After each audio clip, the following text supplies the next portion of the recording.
AP Nandyal జిల్లా శ్రీశైల మహాక్షేత్రానికి భారీగా భక్తులు తరలి వస్తున్నారు. వేసవి సెలవులతో పాటు వివిధ పరీక్షల ఫలితాలు విడుదల కావడంతో మొక్కులు చెల్లించుకునేందుకు బార్లు తీరారు భక్తులు. స్వామి అమ్మవారి దర్శనానికి 3 గంటల సమయం పడుతోంది.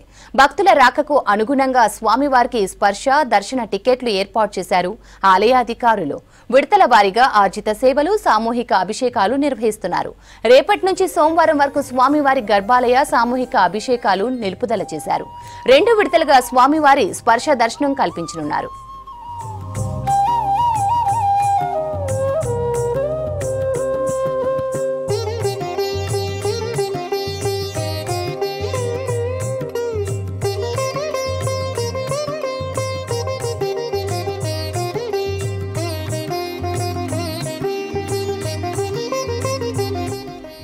ఏపీ నంద్యాల జిల్లా శ్రీశైలం మహాక్షేత్రానికి భారీగా భక్తులు తరలి వస్తున్నారు.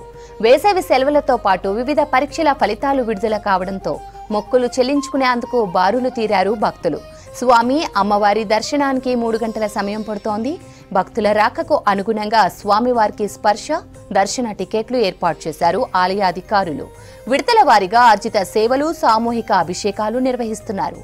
రేపటి నుంచి సోమవారం వరకు స్వామివారి గర్భాలయ సామూహిక అభిషేకాలు నిలుపుదల చేశారు. 2 విడతలుగా స్వామివారి స్పర్శ దర్శనం కల్పించనున్నారు.